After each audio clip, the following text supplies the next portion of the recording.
Hello, everybody. Does BlackRock own the building that Thomas Crooks was perched up on top of when apparently it was too steep for the Secret Service to put their lives in peril and stand on top of that building? It seems like a weird question, but one of y'all kind of brought that up to me and it wasn't in a question form. You said BlackRock owns the buildings, and put that right here. They also own those buildings that Crooks was on when he tried to bleep the Donald. How convenient. Now, I think that comment was left on my other video about BlackRock relating to this, where Thomas Crooks, he was in a BlackRock commercial. Well, I basically haven't been able to sleep. I haven't been able to think about another other thing other than this one video that I had to make because Mark Laita from Soft White Underbelly doesn't know how to act. Hello, everybody. I am worried about Mark Laita. Does he need a conservatorship? Does he need jail? Because the way I see it, something has to be wrong with his frontal lobe, bless his heart. In the midst of everything else that I have going on, like I'm literally trying to investigate and report upon an attempted you-know-what against a former United States president. And I got to stop everything I'm doing. I have to interrupt. But anyway, I investigated and I think I have a pretty clear answer. Let me show you what I found. Okay, so there's really two questions that we want to keep in mind. These are the questions of the video because there's a lot of other stuff. There's a lot of other rabbit holes and side trails that I'm going to try very hard not to go off into, and they're going to have to get their own separate video. So the two questions I'm trying to put the blinders on and focus on in this video. Does BlackRock own the building that Thomas Crooks was on top of? And also, and or does BlackRock own the business that is affiliated or associated in some way with that building? So maybe they don't own the building, but what about the business? Okay, that's the questions we're trying to answer. And I do think I have a pretty good idea. Okay, what I'm going to basically do is kind of like recreate the investigation that I did to show y'all all the public records that I'm basing this off of. Okay, that's what I do over here. If you're new here, make sure you subscribe because this is what I do. I go into the public record, as most of y'all do know, and I do try and find the stuff. So first thing we're going to do, let's go to the Butler County GIS parcel mapping website. So I did go to Google to get their physical address, the public business address, but for the purposes of this video, it is Town Road, and then you just search it here. This is the parcel right here. As you can see over here, here would be the three barns. The Trump stage would be here, the Butler Farm Show. So this building right here is the one we're talking about.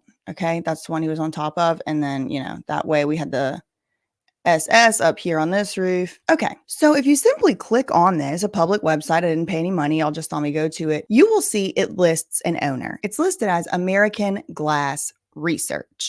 Okay, cool. So American Glass Research, obviously it doesn't say BlackRock. So no, BlackRock isn't listed as the owner. But the investigation doesn't end there because as we know, businesses can be owned by other businesses and then those can be owned by other ones and then those can be owned by, you know what I mean? It could be an endless chain. When I'm looking for the ownership of a property or a business, a corporation, something like that, I want to know the person, a name, a person with a picture preferably. So we keep going. Next destination I went to was the Pennsylvania Secretary of State to see who owns this company, American Glass Research. So let me pull that up. Okay, so we are on another public website. This is the Pennsylvania Department of State Business Search for the public. And I'm just going to type in, I'm going to plug in the name right here. Look, I'll even copy and paste it. American Glass Research.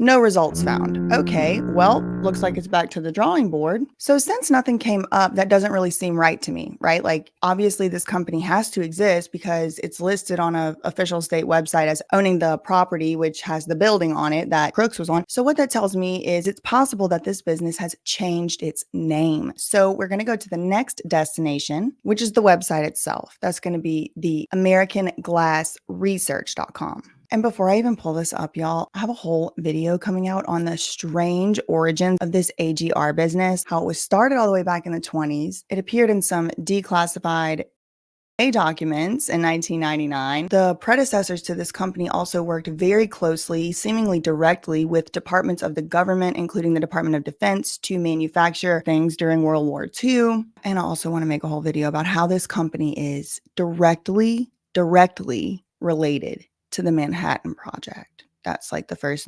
NUCLE. Boom. You know what I mean? Yeah. Yeah. So all that's going to be coming in the future. But for the purposes of our question today, is the building owned by BlackRock? Why do people want to know that? Because I saw it in a comment and I wanted to fact check it. So that's what we're doing right now. Okay, so I'm on the history page of the website. Let me pull it up. And we're just going to skip. Like I said, we're going to go through all this one day, but let's look at this 1988 paragraph right here. Among other things in here, it says the company's name was changed to AGR International. Okay, so it was called American Glass Research, and it says the company's name was changed to AGR International. Cool. Let's go back to the Secretary of State's website. Why? Because I want to know who owns this company. Why? Because they own the building that Thomas Crooks was on top of, and I want to know if it's BlackRock. Let's go. Okay, so we're back over here on this website, and I'm going to type in AGR International. Yes, it does come up. You can see their history here. And as you can see, the initial filing that the Secretary of State has is 1957. Now, just so that you are aware, I was able to trace back this company existing at least officially as early as 1933, but not with this resource. It was in some different public records we'll get into later. But as you will note on this Pennsylvania Secretary of State, I'm just expanding each thing here, there's no option to look at the documents. Okay, so we can see some activity has happened. So let's go to the latest filing. That's March 18th, 2024. So about 4 months ago. And what is this change? Well, it is a change of the registered office by the entity from their known address to a process server, it looks like. But again, see, there's no documents to click on. We can't really see anything more than just this. And then I guess some type of official name change happened here. It's hard to tell. Honestly, y'all, it is difficult to tell what went on without being able to see the documents. For that reason, it did require me to look further. So yeah, it exists. This is the company that owns the building, but we're no steps closer to BlackRock. So then I had to go to my next resource. At this point, I went into the assessor's maps and the actual property records, the deeds, the easements, the rights of way. And I also found and looked through all the mortgages on the property, the improvements, the construction, the permits, and the publicly filed financing statements. That was to follow the money to see who was lending money to this company. Was it which bank, what bank, same patterns and all that. But for the purposes of this video, again, all of that is just kind of tangential, but it'll come later. Make sure you subscribe and have the notifications on. So then I went to check out the company's other website. Yes, they do have 2 websites. I think I know why, and I can explain that later. But for the purposes of right now, this is their other website. So as you can see here, AGR International did put out a press release about, again, 4 months ago, about the same time as that process server change we just saw happen. And this is a huge announcement. A huge announcement. Remember, I told y'all the predecessor, the first ancestor of this company was established in the 20s. And I found actual receipts indicating that for sure it was established by 1933. So it's a very old company and they have a lot of assets. They have a lot of machinery. I can get into like what type of company and stuff that they do whenever I do the history of the company video. But the important part to me right now is that it's very old. It's very long established. This isn't just a brand new tech company somebody just started up. Okay, this is very old company. They've been doing the same stuff for a long time and they've kind of innovated a lot of stuff early on and things like that, as well as had government contracts. But again, not for today. Okay, so what does this say? It says AGR International becomes part of Indicor, Industrial Solutions Company. Okay, so what this is doing is it is announcing that AGR, the company that owns the building, has been sold. It has been sold off. Somebody has bought it. Who bought it?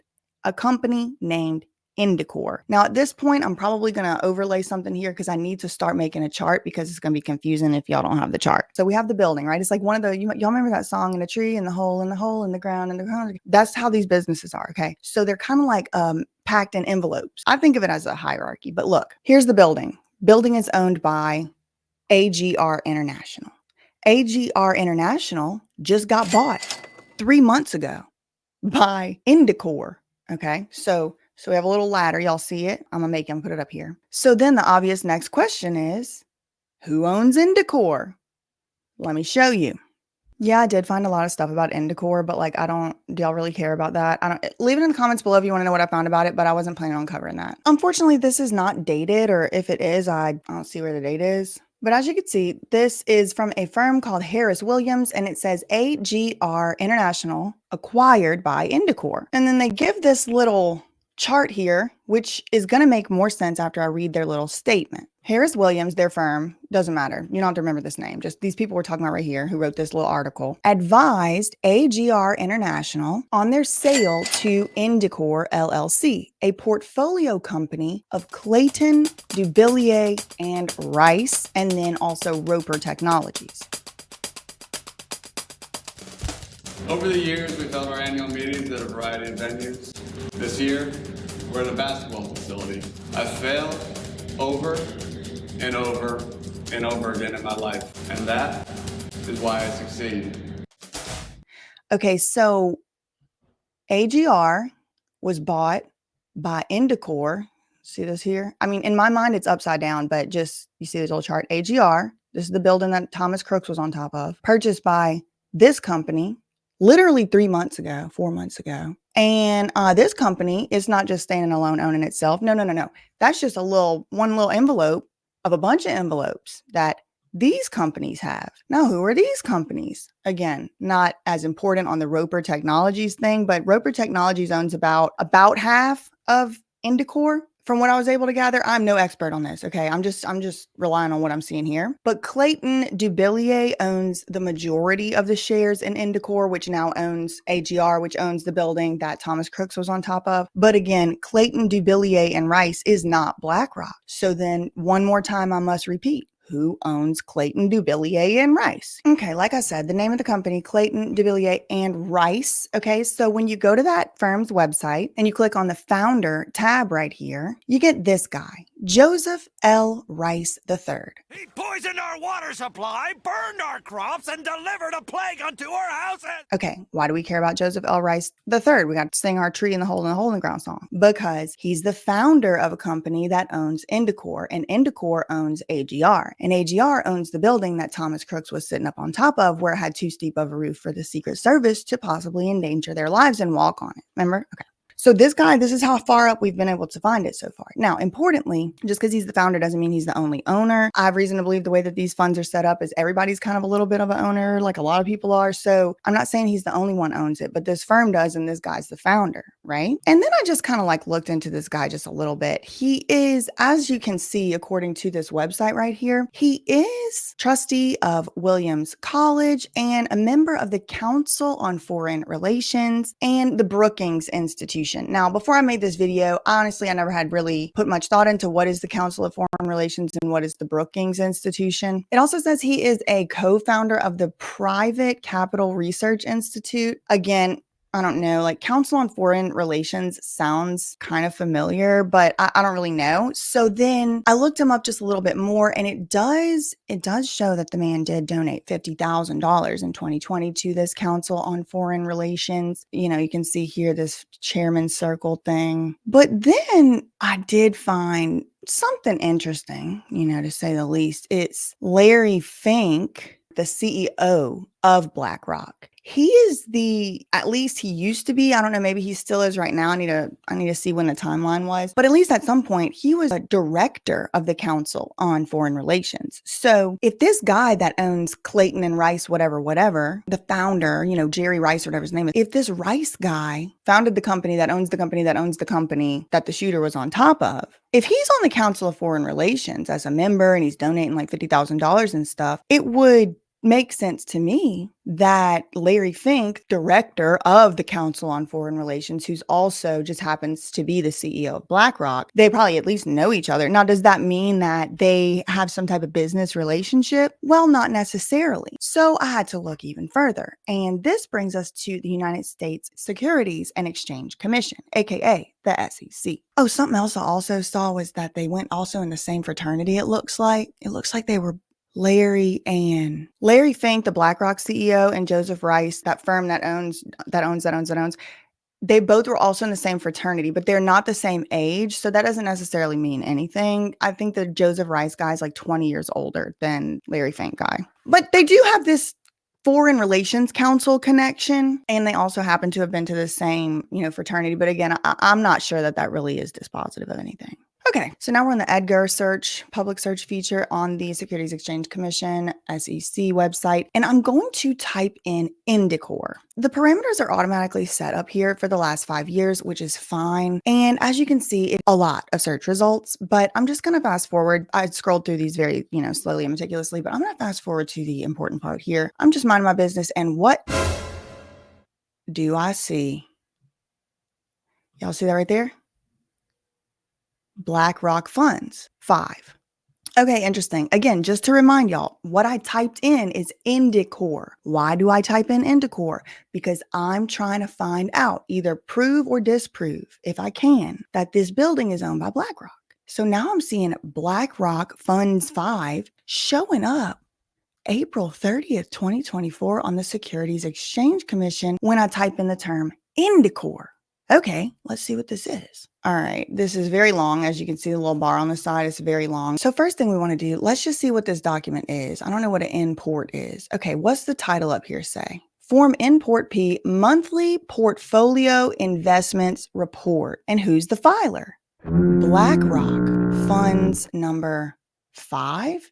I don't know. V. I don't know. BlackRock Funds V. Okay, this is a public record. Y'all saw how I got to it just now. All right. So now let's search for the term Indicor and see why Indicor is showing up in the BlackRock monthly portfolio investments report from 3 months ago, from last quarter. Okay, so it does bring us down here. You can see on the sidebar about how much we've gone. And what does it say? Import P, Part C, Schedule of Portfolio Investments. Okay, Schedule of Portfolio Investments. That's the section we're looking at on BlackRock's publicly filed monthly portfolio report. For each investment held by the fund, that's BlackRock Fund 5, and its consolidated subsidiaries, disclose the information requested below. Then it just gives some parameters of what you have to report, what you don't, and all that. Item C1. Identification of investment. Okay, so this is BlackRock telling the government, as required, one of their investments, they're identifying one of their investments. But it says clear as day, Indicor LLC. First lien term loan. The principal amount is $16.9 million. So this is like almost $17 million loan that, I guess, look, I'm not an expert. I'm just a girl on the internet. I'm just pulling stuff up. I don't know what I'm talking about. Okay. If you know what this means and you know how to read it, make a video so I can reference it, because I don't. I'm just doing my best. But it looks like BlackRock Fund 5 is including, as a required disclosure to the United States federal government, a disclosure of some type of loan in the amount of almost $17 million. And it has to do with this company, Indicor. Indicor owns the company AGR, and AGR owns that building that the shooter was on top of. So it's a loan. It matures 2029, November 22nd, 2029. It's a variable loan. And it has currently a 9.3% annualized rate. So, I mean, I think that's like $1.5 million a year in interest, if that's the rate. I don't know. Again, I mean, I'm no expert, but interesting to say the least. Now, I did look into that, like I said, Indicor company, and it appears that they are a pretty big company. Looks like they might be worth quite a lot. And then I also looked into the assets under management of that other firm, the one with the CDR, the Rice, the one that owns the company that owns the company that owns the building. Well, they manage like $81 billion or something. I mean, I'll put it up here. I'll put it up here what it is. But I mean, we're talking about big money, big money. Now, the whole entire purpose of this whole video was just to try and answer the question, does BlackRock own that building? And while it doesn't look like BlackRock is listed as the owner of the property on the deed, it does appear that the property is owned and controlled by a corporation or a partnership or whatever you want to, a business, an entity, which not only has some ties to BlackRock, but also which BlackRock Funds 5 does list as an investment and did give a loan to. It looks like to me. It looks like to me. Again, I'm just bringing this forward. I'm just a girl on the internet. So that's what I was able to find. That's the public record. And you can point to this video, not as a definitive proof of anything, but if people are struggling with finding proof of some of these aspects of things, like instead of just saying, BlackRock owns the building, now there's kind of a little bit more of a paper trail, and hopefully I'll be able to point people to this. I will be making many more videos about this. I've been researching this for 3 days. So we'll get to more on that later. But that's all I have for today. In the meantime, facts ain't defamation. Love you, mean it. Okay, bye. Welcome into my world, you're playing my game. Thought that you could come up and they're fitting off of my knee. Talking out the side of your neck like you're insane. Cortisol levels to the roof, inflame. Kids these days so shameless, selling out real friends for a paycheck. Mama didn't teach them no home training. Wanna be me so bad, but they failing. Step to the plate though, I'll take a challenger. I ain't scared of no low life scavenger. I should warn you though, if you haven't heard, I ain't no Colleen ukulele ballager. Shots been fired, wanna tell that, say it to my face though. Now behind my back, won't be long till you share it in a group chat. And when I call you up, you're gonna backtrack. And you should've kept my name out your mouth. Fast ego, how it all turned